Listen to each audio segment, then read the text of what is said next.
नमस्कार, मैं हूं आलोक त्रिपाठी और आज हम बात करेंगे केंद्रीय मंत्री और वरिष्ठ भाजपा नेता अनुराग ठाकुर से। सर, आपका ईटीवी में बहुत बहुत स्वागत है। धन्यवाद। आपको भारतीय जनता पार्टी ने इस चुनाव का सह प्रभारी बनाया है। कैसा देख रहे हैं आप? भारतीय जनता पार्टी का क्या माहौल है इस चुनाव में, कैसा लगता है? मैं धन्यवादी उत्तर प्रदेश की जनता का, जिन्होंने 2014 में, 2017 में, 2019 में 2 बार केंद्र में, 1 बार प्रदेश में कमल खिलाने की आशीर्वाद दिया है। और यही कारण है कि देश भी आगे बढ़ा है और उत्तर प्रदेश ने भी विकास की रफ्तार पकड़ी है। पिछले 5 वर्षों में केंद्र की योजनाएं भी लागू हुई और राज्य की सरकार ने गुंडा राज और अपराधियों से मुक्ति भी दिलाई है। और ये बड़ा कारण है कि 43 लाख लोगों को पक्के मकान 5 सालों में बना कर दिए, 1.5 करोड़ घरों तक बिजली का कनेक्शन दिया, 1 करोड़ 86 लाख बहनों को रसोई गैस के सिलेंडर, घरों को नल से स्वच्छ जल देने की शुरुआत की है, 5 लाख का इलाज 15 करोड़ लोगों को मुफ्त में देने का काम किया है। वहीं पर आपदा के समय 28 करोड़ वैक्सीन मुफ्त में लगी आपदा के समय कोविड की, तो 15 करोड़ लोगों को महीने में 2 बार राशन देने का काम भी मोदी जी, योगी जी की सरकार ने किया है। मेट्रो हो, पूर्वांचल से लेकर बाकी एक्सप्रेसवे हो, ये योगी जी ने बनाने का काम किया। 5 अंतर्राष्ट्रीय एयरपोर्ट हों, 60 जिलों में मेडिकल कॉलेज हों, वो योगी जी ने कराने का काम किया। 21,000 किलोमीटर सड़क बनाने का काम किया। ये तो अभी शुरुआत है। ये डबल इंजन की सरकार निरंतर चलती रहेगी तो उत्तर प्रदेश जो पिछले 5 वर्षों में 9वें स्थान से दूसरे स्थान पर पहुंचा है, अगले 5 वर्षों में हमारी कल्पना है कि उत्तर प्रदेश को नंबर 1 राज्य बनाएंगे। चाहे खाद्यान्न की बात हो या आपने वैक्सीनेशन की बात की, ये दोनों केंद्रीय योजनाओं की बात है। ये उत्तर प्रदेश का चुनाव है, उत्तर प्रदेश के मुद्दों पे और यहाँ की सरकार के काम पे होना चाहिए। आपको ऐसा लगता है? क्योंकि हम कोशिश कर रहे हैं, अक्सर देखते हैं कि मोदी जी के काम का भी हम लोग श्रेय लेते हैं चुनाव के लिए। मैं 2 बातें यहाँ पर रखना चाहता हूँ।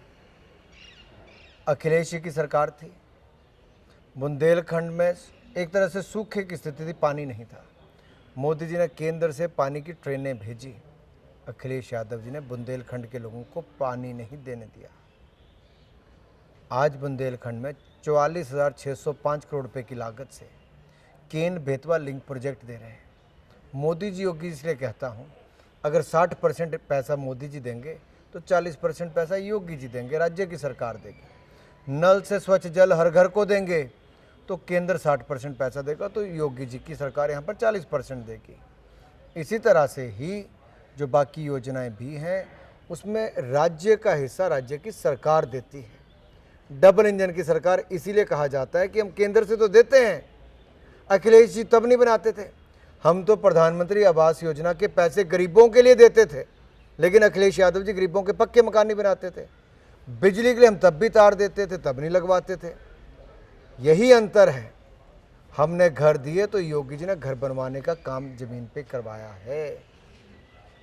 शुरुआत के 2 चरण कहा जा रहा है कि बहुत टफ है भाजपा के लिए, बहुत कड़ा मुकाबला है वहां पे, और तीसरे चरण का मतदान आज हो रहा है। कैसा आपको लगता है? क्या ये बात सही है कि आपके लिए मुश्किल है या बहुत संघर्षपूर्ण मुकाबला है? जनता का इतना आशीर्वाद, स्नेह, प्रेम मिला है, ये साफ दिखाता है कि एक बार फिर भारतीय जनता पार्टी 300 पार करने जा रही है।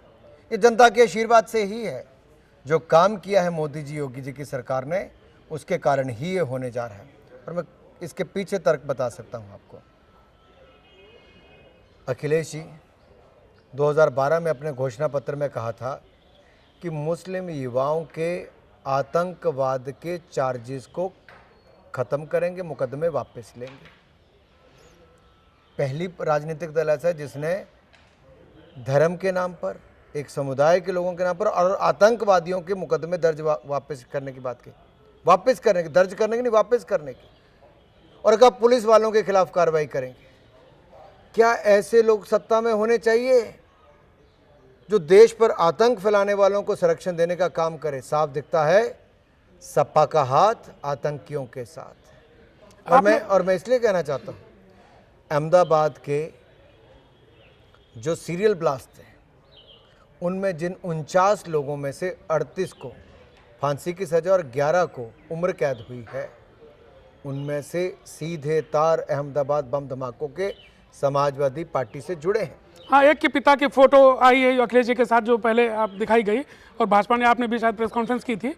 मैं जानना चाहता हूँ कि जब इतने सारे काम आपकी केंद्र सरकार ने और राज्य की सरकार ने किए हैं, फिर क्यों ये आतंकवाद का मसला या जिन्ना का मसला, ये सब विषय क्यों लाने पड़ते हैं? मैं आपके माध्यम से ईटीवी भारत की जनता से, दर्शकों से ही कहना चाहता हूँ, क्या आपके लिए अपने बच्चों की और अपने देश की सुरक्षा जरूरी है कि नहीं है? क्या आप चाहते हो कि आपके राज्य में, देश में बम विस्फोट हो, आतंकवादी घटनाएं हो? अगर ये होगा तो ना आपका उद्योग चल पाएगा, ना आपके बच्चे स्कूल जा पाएंगे, ना आप बाजार जा पाओगे, ना दुकानें खुल पाएंगी। किसी भी राज्य और देश के लिए सुरक्षा ही सबसे महत्वपूर्ण है।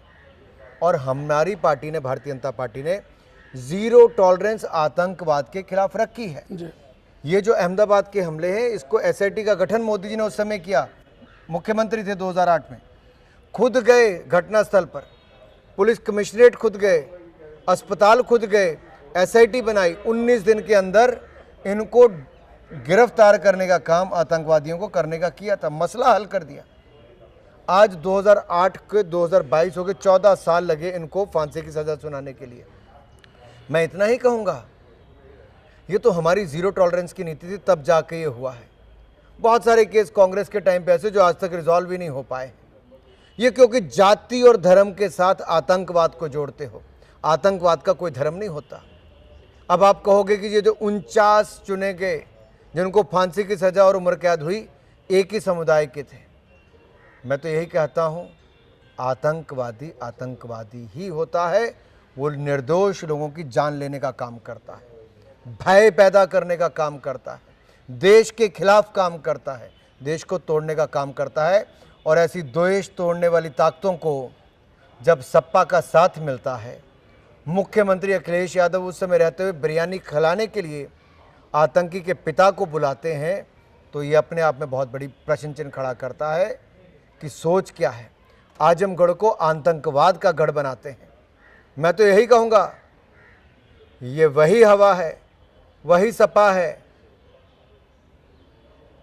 जनता जिनसे खफा है, करना चाहती दफा है। और 10 मार्च को अखिलेश यादव कहेंगे ईवीएम बहुत बेवफा है। जी, लेकिन यही समाजवादी पार्टी आप पर आरोप लगाती है कि जितने उनके काम थे उनका फीता काट रहे हैं आप। जो उनके नाम थे, जिन भवनों को बनाया था, बिल्डिंगों को बनाया था, उनके नाम बदल रहे, जिलों के नाम बदल रहे। इस तरह की राजनीति करके आप आगे बढ़ना चाहते हैं। एक अधूरा एक्सप्रेसवे बसपा सपा के समय बना। हमने 4 नए एक्सप्रेसवे मात्र 5 वर्षों में बनाए। 70 साल में 2 एयरपोर्ट अंतर्राष्ट्रीय थे, हमने 5 किए हैं। 15 मेडिकल कॉलेज 70 साल में थे, हमने 60 कर दिए हैं। कब? 5 सालों के अंदर। ये अंतर नहीं दिखता। यही नहीं, गरीब को पक्का मकान मिलता ही नहीं था, सिफर था सपा के समय। ये तो गरीबों की जमीनों पर कब्जा करवाते थे बसपा सपा वाले। हमने वो जमीनों को भी खाली करवाया, माफिया से मुक्ति दिलाई। 64,000 एकड़ भूमि है। आज हम क्या कर रहे हैं, गरीबों को आवासीय पट्टे पर भूमि देंगे मकान बनाने के लिए, मकान भी मुफ्त में बनाकर देंगे, बिजली का कनेक्शन और पानी का कनेक्शन भी मुफ्त में देंगे। ये मोदी योगी की सरकार है। लेकिन क्या आप मानते हैं कि इस चुनाव में महंगाई एक बड़ा मुद्दा है? महंगाई बढ़ी है? मुझे लगता है, आप तुलना करके देखिए कांग्रेस की केंद्र की सरकार और भारतीय जनता पार्टी की सरकार।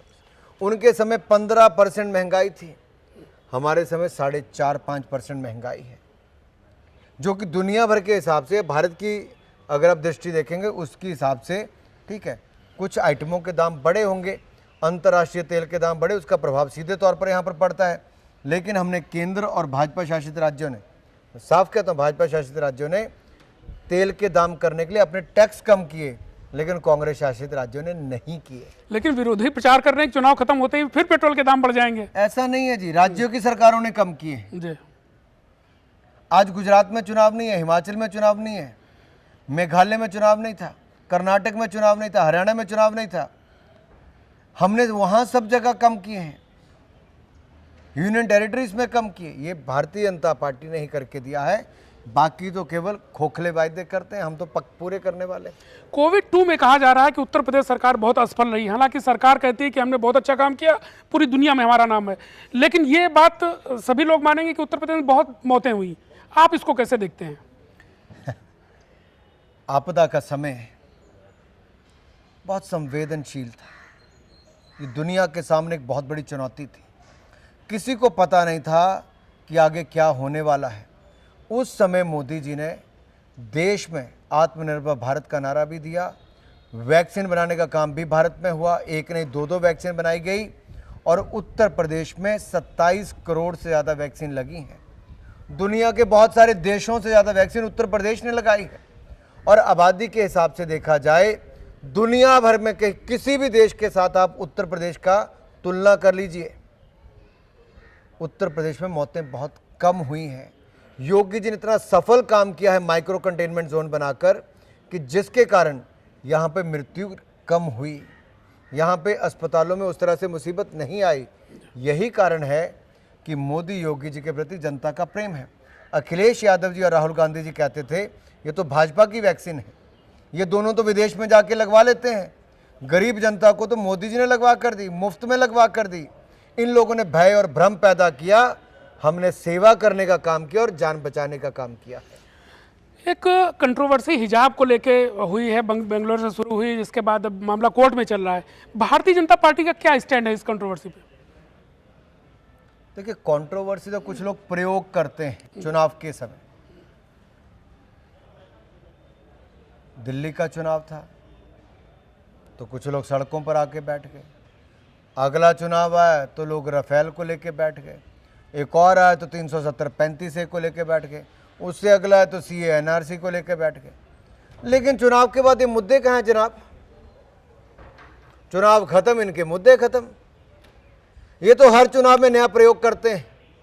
तुष्टीकरण की राजनीति करने वाले लोग हैं ये जाति और धर्म के नाम पर बांटो और राज करने वाले लोग हैं ये गरीब जनता का शोषण करके सत्ता में आना चाहते हैं, झूठे झांसे देकर।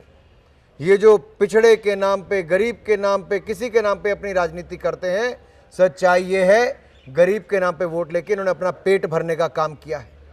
नहीं तो आज तक 70 सालों में गरीब के पास क्या पक्का मकान नहीं होता, नलका ना होता, बिजली का कनेक्शन ना होता, 2 वक्त की रोटी खाने का इंतजाम ना होता? ये मोदी जी ने किया है। बैंक खाते तक 45 करोड़ मोदी जी ने खोले हैं। क्यों? क्योंकि जिस व्यक्ति ने गरीबी देखी और सही मायने में आके गरीब कल्याण का काम किया है। और ये मैं इसलिए कह रहा हूं, आंकड़े बोलते हैं।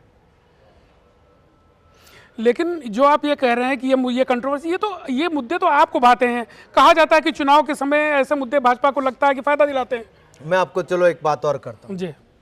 ट्रिपल तलाक बहुत विषय बनाया, कहाँ मुद्दा है आज?